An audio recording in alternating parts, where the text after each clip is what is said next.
안녕하세요. 제니퍼의 뻔한 인문학 제니퍼입니다.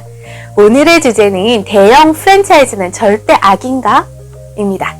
바로 시작할게요. 파리바게뜨가 처음 진입했을 때 당시 동네 가게들의 형편을 보자면 냉정하게 말해서 경쟁력이 별로 없었어요. 예를 들어서 분식점들은 표준화된 레시피가 없이 감에 의해서 조리하고 운영을 했는데 이런 방식을 손맛이라고 포장해 왔습니다. 문제는 표준화, 계량화가 없이 그날그날에 맞춰서 하다 보니 품질이 들쭉날쭉한 거예요. 감에 의존하는 방식은 요리사의 그날 컨디션에 따라서 왔다 갔다 하는 거잖아요. 따라서 과거 우리나라에서는 오래 장사한 집이 일종의 보증수표였어요. 왜냐, 같은 요리를 오래 하다 보면 축적된 경험에 따라서 맛의 편차가 줄어들기 때문이죠.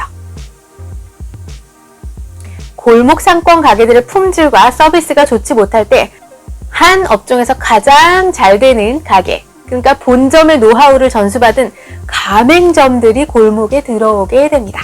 이들 가게들은 평균화와 표준화로 변동성을 크게 줄였기 때문에 본점에 준하는 만족을 누리게 해준 거예요. 덕분에 그들은 골목 상권의 기존 가게들보다 상품과 서비스 등에서 평균적인 우위를 정할 수 있었습니다. 이것이 소비자들로 하여금 프랜차이즈를 이용하게 만든 원동력이 된 거죠. 그 후에 많은 가게들이 대형 프랜차이즈 업체와의 경쟁에서 지게 돼요. 그렇게 되면서 가맹점으로 탈바꿈하게 되었습니다. 따라서 표준화된 그런 대량 생산품보다 못한 상품을 생산하던 가게들의 수준도 덩달아 높아질 수 있었어요. 이런 시각에서 보자면 대기업이나 대형 프랜차이즈를 절대 악으로 취급하기는 어렵습니다. 세상 일은 그렇게 선, 악 구도로 바라봐서는 안 되는 법이죠. 프랜차이즈 등장 덕분에 소비 상품의 평균적인 질이 빠르게 높아졌고 저변이 확대되게 되죠. 덕분에 양질의 동네 가게들을 만날 수 있게 된 거예요. 소비자 입장에서 이것은 득이라고 할 수 있습니다. 만약에 가맹점주가 되려는 사람들이 직접 창업했다면 과연 오래 갈 수 있었을까요? 오래 가지 못할 가능성이 높은 것이 현실입니다. 이렇게 본다면 분명 문제점이 있기는 하지만 대형 프랜차이즈가 골목 상권을 망친다고 보기는 어렵습니다.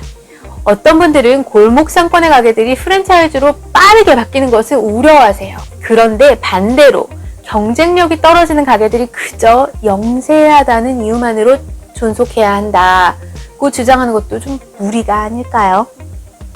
적어도 지금 각 골목에서 우위를 점한 가게들은 프랜차이즈가 할 수 없는 영역을 추구함으로써 활로를 찾아가고 있는 거죠. 똑같은 방법으로 해서는 규모를 이길 수 없기 때문에 다른 방식으로 승부를 거는 것입니다. 정리하자면 역량이 부족한 생산자들이 뛰어나지 못한 품질의 상품을 생산하는 것은 소비자나 사회 전체에 긍정적이지 않다고 생각이 돼요. 프랜차이즈는 골목 상권의 평균적인 질을 끌어올렸다는 점에서 긍정적인 면이 있지 않을까요? 프랜차이즈로 인해서 재편된 지금의 골목 상권은 두 가지 길밖에는 없어요. 평균적인 상품을 생산하는 프랜차이즈 가맹점이 되거나 철저한 차별화와 유연성으로 작지만 우위를 정할 수 있는 가게가 되는 길이죠. 이 둘 어디에도 속하지 못하는 가게는 사라질 수밖에 없는 현실입니다.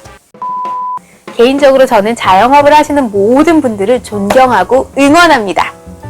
2020년 화이팅입니다. 지금까지 제니퍼의 펀한 인문학 제니퍼였습니다. 다음에는 더 재미있고 유익한 영상으로 찾아뵙겠습니다. 감사합니다. 여러분 안녕.